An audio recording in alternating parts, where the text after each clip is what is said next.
It's September the 4th, 2019, and this is 508, a show about Worcester. I'm Mike Benedetti. This is Brendan Melican. Hi, Brendan. How's it going, brother? Good. And this is today's guest, Hermorne McConner, Worcester School Committee Challenger. How are you doing? I'm doing great. How are you today? I'm doing good. How's the election been treating you so far? It's going very well. Everyone is very receptive. Everyone's so positive and upbeat. Yeah. And, people come to me with questions and concerns. They just come up to you and ask you, what are you going to do? How are you going to help us? I'm glad it's been going good. So here, I want to ask you the same questions and concerns that we've asked everybody every week as we've been interviewing them for this race. The first question is, why are you running? Because of the concerns that I've heard around the city about children not receiving the services that they need, children not being treated properly, educators not knowing how to handle certain situations, and as a result of that, children are being put out of school and sent to mental health facilities without really being assessed. You're talking about discipline kind of issues. Well, it can be discipline, but it also could be just a child acting out because of their mental health issues, Yeah. which the teachers aren't aware of, or the administrators sometimes. So I've heard those horror stories, and it just concerned me. As a past educator, I don't want them to think that is the way the school system should be. So I'm running to let them know, to show them this is the proper way to do it. And as a school committee person, we can put policies and procedure in place to make sure that teachers know and administrators know the proper way to handle students with mental disorders. How have you been active in public life in Worcester up until this election? I haven't. This is my first time. In the past, I've always watched from the background. I have never been involved before. But you said you were an educator previously? Yes. I was the public school teacher. Oh, no kidding. Where'd Yes. you teach? I taught at Grafton Street. I taught at Chandler Elementary. I taught at Adams Street.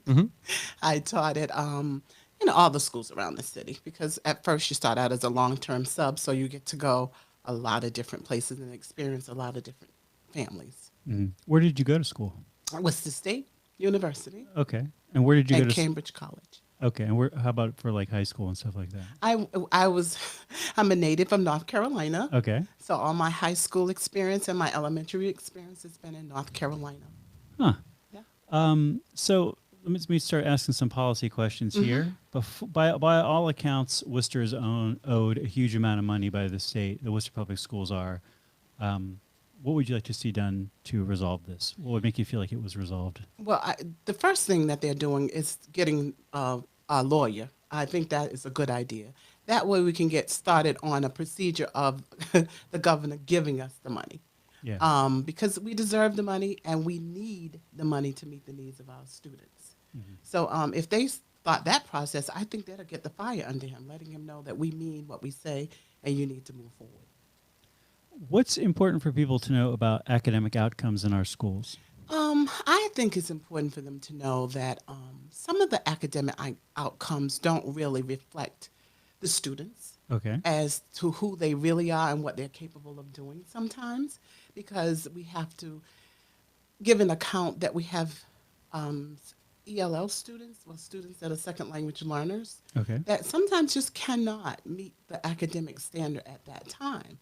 And they haven't been given the time frame that they need in order to reach those skills. And as a result of that, you see it in the testing, you see it in the scores, because they're just not capable of reaching the academic skills that are needed at that time. But given time, those kids are going to get Definitely, have because excellent scores. that's what they say. That's what statistics say. It takes 5 to 7 years for them to be competent in English, Okay. but we're testing them as soon as they come into the country. We're giving them all kinds of tasks to do that they're not capable of doing, and it reflects on the testing all the time. Brendan?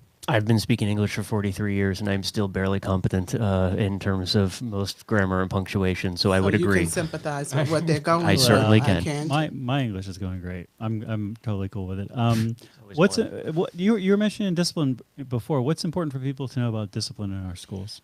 They need to understand that sometimes discipline is mishandled because of what I just said. Sometimes they just don't know what to do with the child. Yeah. Because they don't get all the information. Children come into your classroom and you don't know that this child has an IEP sometimes. Okay. So that's a problem. You don't know that this child has a mental disorder.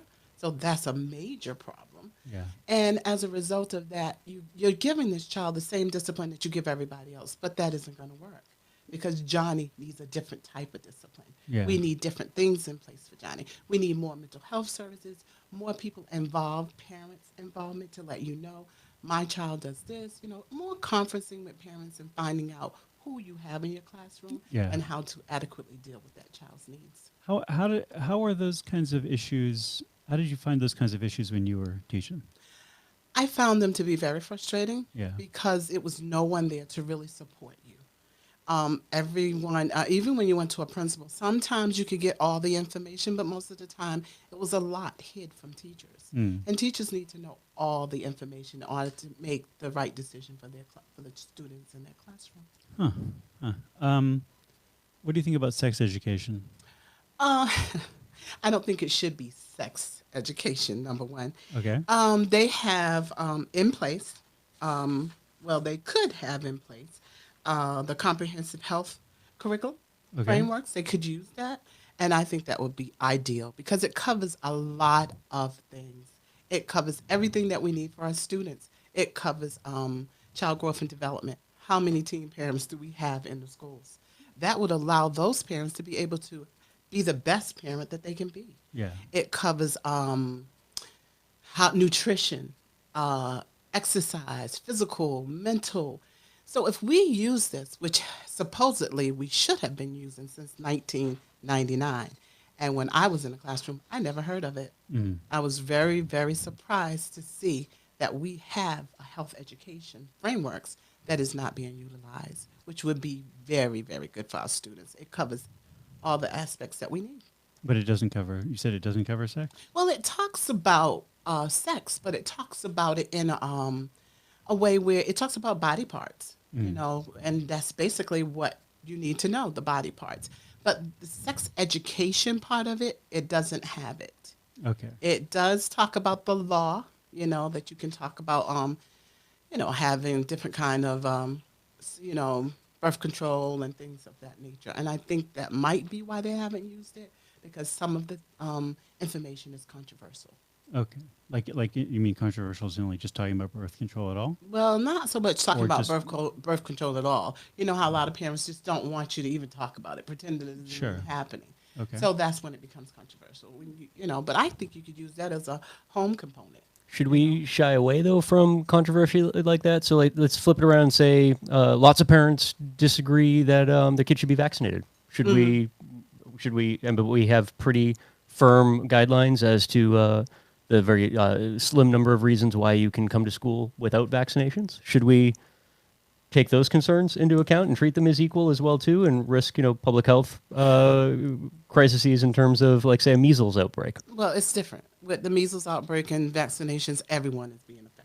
Except that we're all being affected if we have a a teen pregnancy rate that is on the rise. know what, and- Well, we So, already have that. Yeah. And, we Right, I already know. have that. But having the sex education isn't going to make that change, isn't going to change anything, for the simple fact that children, once you give them the information, they do what they want with it. That's not true, though, because we have, just like you mentioned earlier, where statistics do, and I agree with you fully, bear out that, the amount of time it takes for an English language learner to become proficient in English. We know full well, and there's a mountain of data that shows that exposure to fully fleshed out sex education does change outcomes, which is why Massachusetts happens to be one of the few states that does have a very high rate of teen pregnancy and STIs transmitted. I think it's us and, it's usually like Alabama that we're there with. It's the handful of states that don't have comprehensive sex ed where those become issues. Well, if you use that if you use what they have in place, the frameworks, it will cover it. The comprehensive health curriculum will cover that also. And maybe that will make a difference. I mean, I just feel like kids today, they're all about, they want to do what they want to do, regardless of how much information you give them. They just they go and do what you have said not to do. Oh, kids have always done that. That's Right, not kids exactly. today. That's I'm just that's saying. humans. That's human beings. That's human nature, right? And my dog. So it isn't going to change. I just feel personally, but if you have statistics that says differently, so Yeah. that's something that we need to explore and we need to do. Yeah. Because statistics make the difference. Yeah, no, totally. I If you think have the research statistics is what's that- important. Yeah. If you have that research that says that makes a difference, that tells us that we need to be moving in that direction. Right. Tell me about one of your favorite school teachers. Mrs. Edwards. Yes. She was my third grade school teacher, and she was very, very positive and very encouraging. She always had a positive thing to say, always encouraging you that you can do it, don't give up, keep trying, and the stick-to-itiveness I got from her. This is back in North Carolina. Yes, it was. How do you feel like the schools that you went to as a kid stacked up against the Worcester schools that you taught at? I think they stacked up equally. The only difference, which everyone is talking about, having people of your color and your culture in front of you. Yeah. I had that. I had all black teachers. I had all black superintendents and principals. Even the cafeteria and janitors, they were all minorities. They Yeah. were black. So it makes a difference, but it also is the individual person. Yeah. You have to have that you want to make a difference in your own life, regardless to who is in front of you. You have to say, I want to learn this, I'm going to do this, and you have to have that kind of mindset too. Yeah. What was it that set you off on the path to becoming a teacher? I think a lot of different things. I have a lot of teachers in my family, and they were very encouraging about, becoming a teacher. That was number one. And also, too, I wanted to make a change in the system. I wanted to make sure that children are treated fairly, and all children should receive an equal education. And sometimes I've, as a young girl or young child, you do see that children that cannot learn at the capacity that you can are pushed aside or not given the opportunities that other children are. And I felt like, being a teacher, I will make sure that these kids leave with the education that they needed. And did you feel like you had the freedom to make that happen when you Oh, were a teacher? definitely had the freedom to make that happen. Well, that's awesome. What did you do after you stopped teaching in the public schools? Nothing. You I retired. I retired for real. for I you. did nothing. I actually sat down and chilled, and then, like I said, started to see the controversy and the things that were not was not right, and decided to run for school committee.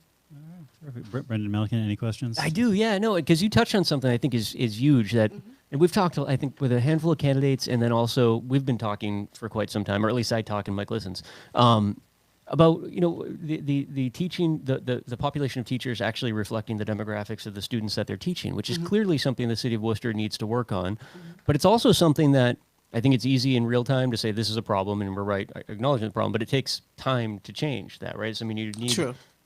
Just the hiring process alone, right? Or Right. cultivating a generation of teachers that are from the local area or whatnot that better reflect the city's. Do you have any thoughts on how we start, if we were to start today with an actual plan, like how do we best start to change the demographics so that the teachers do better reflect the student body? Well, I think the first problem that we don't have a lot of minority teachers in Worcester. Yeah, that's that what I we mean. could Like, where do pull we start? from. I think we would have to go outside of Okay. Worcester to start looking, because we really don't have it. I mean, when I went to Worcester State, to be honest with you, I was the only black in my early childhood component for 4 years. Wow. And I saw that even when I was in the Worcester Public Yeah. Schools, So we need to look outside of Worcester. We really have to. I feel like we had this conversation 10, 15, probably 15 to 20 years ago We now did. We about the did. police department. We had Right. it about teachers too. Totally. But I mean, but in terms of the police department, it's changed. Now you look at younger faces that are joining the police department. I think it is starting to like very heavily reflect the city as a whole. It is. For whatever reason, it seems like when it comes to the public sector, fire department and teachers, it hasn't changed at all. And I mean, I can't figure out what we did right when it came to the police department that we're struggling with and sliding behind on when it comes to educators. The fire department, whatever. I mean, because it might be a completely different conversation to have. But when it comes to educators, the demographics in the classroom are changing so rapidly. and there doesn't seem to be. It's something that's like you said, 20 years ago we were having the conversation, but nobody's really Exactly. done anything about it. It's Exactly. That's the whole thing. They haven't done anything Yeah. about it. It's been a conversation too long. We need to reach out and start actively looking. I think is Mr. O'Connell. He wants a new person, a diversity cultural affairs person Yeah. at DAB.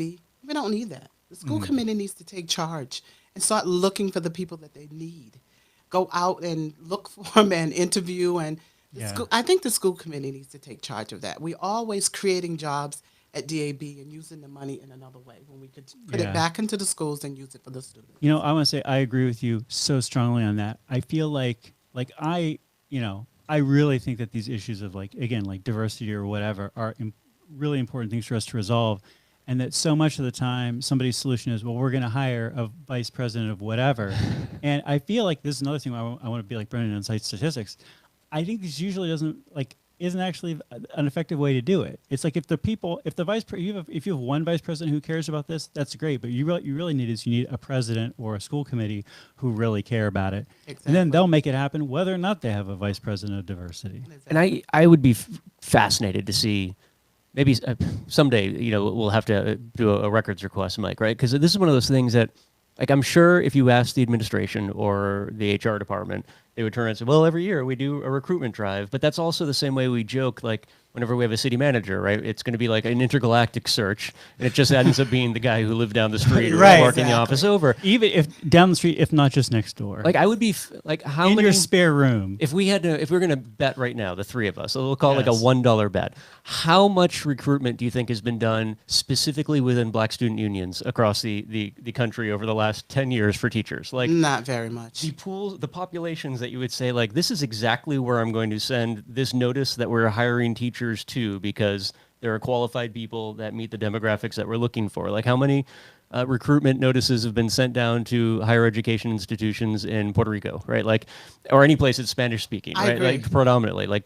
And I would bet that if I were to say that hasn't happened, I would collect a dollar bill from each of you. You would.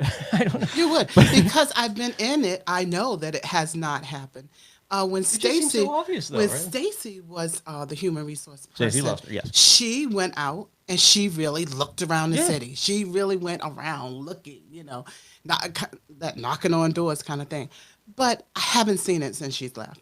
Not at all. Not at all. And even your It's just a experience, conversation. if you can tell us that when you were a child growing up, that the majority of your teachers were black, I don't know, let's just get a mimeograph and we'll post it on a telephone pole down in North Carolina where you're from, right? We know that there's qualified teachers down there. Exactly. We're probably paying more up here. Well, let's get a bunch of young teachers to move it. I don't know. I can't figure out why this is such a challenging thing that you both said. We're going to hire, a vice president of intergalactic diversity or whatnot, and we'll put them down at the Durkin building, and everything will be better in 40 years. Why don't we just hire a bunch of teachers next year that look more like the kids they're teaching now?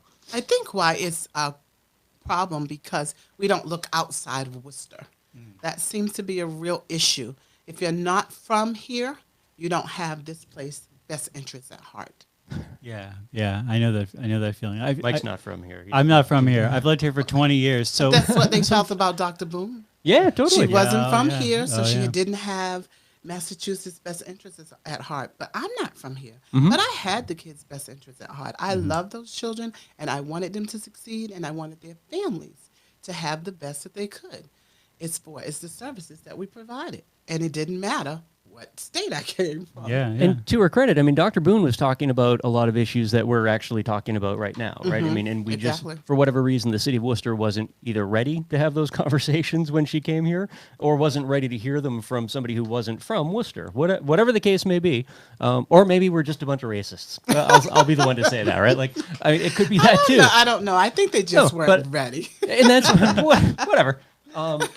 But it's crazy to think that Dr. Boone was essentially shown the door on day one, and yet here we are having a pretty significant round of conversations since she's been gone that all seem to circle around the very topics that she was discussing at that time. But what do I know? Exactly. Brendan, what public records request were you suggesting that we should do, by the way? No, I'm just saying, I think that so when it comes to recruitment of teachers, Yeah. I would be Okay. interesting to see, there must be some record of outside the city of Worcester where those recruitment notices are going, right? Like, that shouldn't be a hard thing to track down if, is there somebody in human resources that's posting to the North Carolina version of Indeed or Craigslist? Like, I don't know. Like, what is the list of contacts, again, in all the black student unions around the country that, like, are every year, we know I think there's like one white kid in all of the black student unions in one of the schools down south, right? Like, Okay. if we're talking about diversity, that's probably easy places to look, right? Like, we don't, Exactly.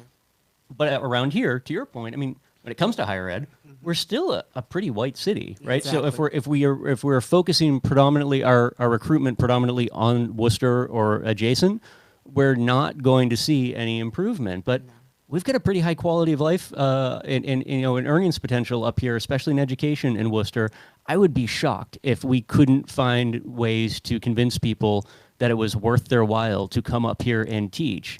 And it doesn't have to be through, like the Teach for America programs, or just people who are graduating college and are qualified to be teachers. Like, Exactly.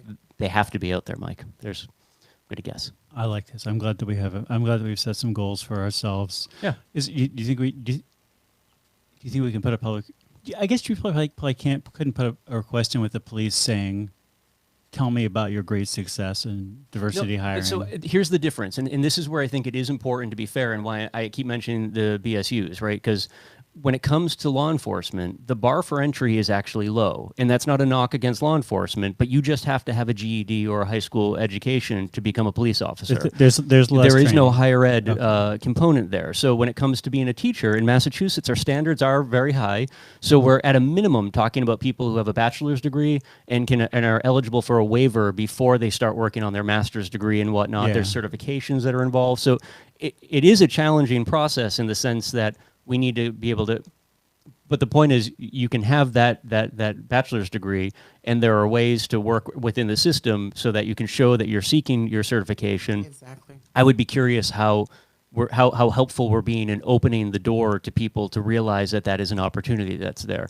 When it comes to police and fire, you just have to graduate high school, and So the turnaround time is, so if you get a motivated person, you can be like, all right, within a couple of years, you could probably be a cop or something. But if you have a motivated person to become a teacher in Worcester, it's like, well, hang on, it's going to take a while. you're going to have to go to college, and you're going to have to be focused on a master's degree, and you're going to have to be focused on those certifications and a specialty. But Exactly, but you are to what he's saying. You're going to choose a person that already has a Right. 4-year degree. So all they're going to need is to take the MTEL Okay. and Right. to get the master's degree, which they allow you time for both. Okay. The MTEL and that, and us as the school committee can put things in place to help them to have a tutoring session for MTEL, so that they can go to a tutoring session, so Sure. we can move them forward. We could say, if you come, we'll give you an extra year. We have to think of some incentive to get them here, so that we can move forward with it. I mean, if we just sit back and say, oh, well, they're not coming, that's never going to happen. Yeah. We have to get out there and make that conscious effort to get it to happen. yeah. And similarly, while Worcester doesn't have residency requirements for public employees, the point of entry for public safety does have a residency requirement attached to it. So you have to be a resident of Worcester to go through the application process, not to be an employee, just to go through the application process. So it would make sense that, especially since you're able to look at the city as a whole, anyone that has a high school education, that we would now be entering a point where the police department, new recruits are starting to better reflect the city, because you're looking at a slightly younger demographic. I mean, you can be 18, 20, 21, I guess, is where you're really starting to see recruits. So whether it be people coming out of the military or people who just stayed in Worcester, it's going to slowly begin to reflect the city as that demographic shift happens in that younger generation.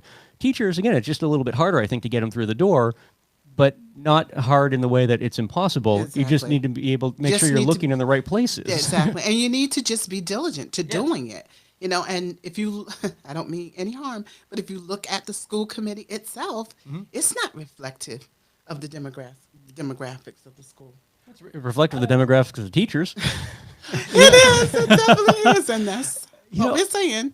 I have to say, whenever this election campaign was just sort of starting up, I feel like the big story was like, oh, look at all these challengers running for school committee. This is crazy. I mean, when there's basically like as many challengers as there are seats, but somehow, oh, this is so crazy that there's as many people running as there are seats. But I feel like the real story is like when I look at the demographics of all the candidates for school committee and city council, when I look at them demographically, when I look at where people are at politically, if I was to say, I mean, there's always plenty of people who are outliers who are running for these races, but I feel like overall, if you take an average of people's demographics and average of people's politics, it's pretty close to the status quo of the challengers average is pretty similar to the incumbents average. And this is an election where it's like way different in my mind. It is. No, and I think that's, I mean, so, and you and I could sit here for an hour and bicker over the finer details of, sex ed versus a health program, but it's mostly irrelevant at the end of the day, right? Because I think the one thing we'd both agree on is that the data is there and the data shows, a change in outcomes. That's what both of us would like to see. Exactly. But then there's this whole other pool of stuff that, again, because I think the committee has long been reflective of the makeup of maybe the teachers more than the students, there's this whole pool of conversations that, again, we're only starting to discuss, it seems, in a post-Boone era,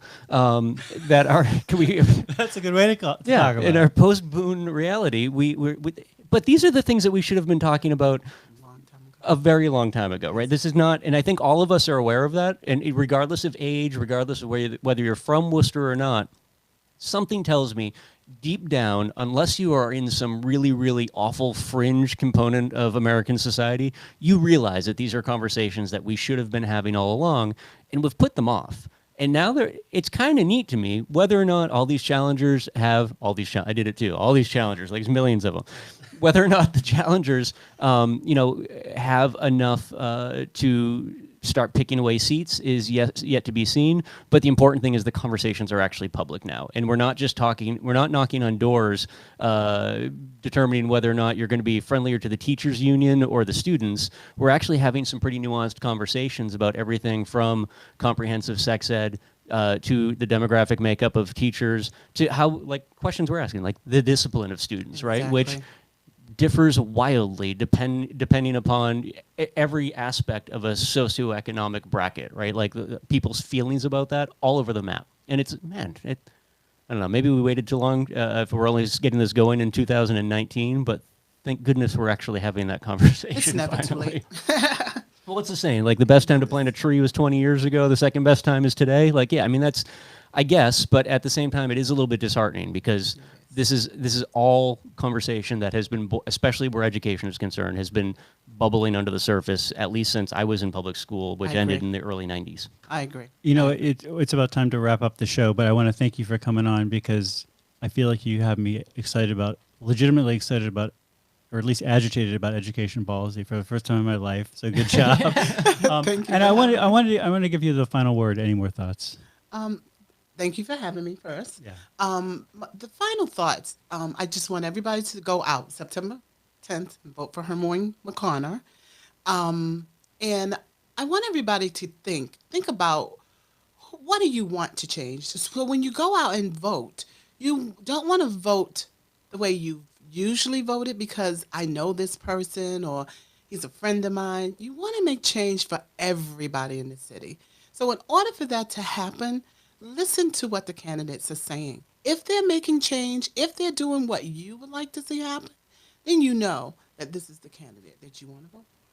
Good luck. Everybody should do that. Thanks for being with us.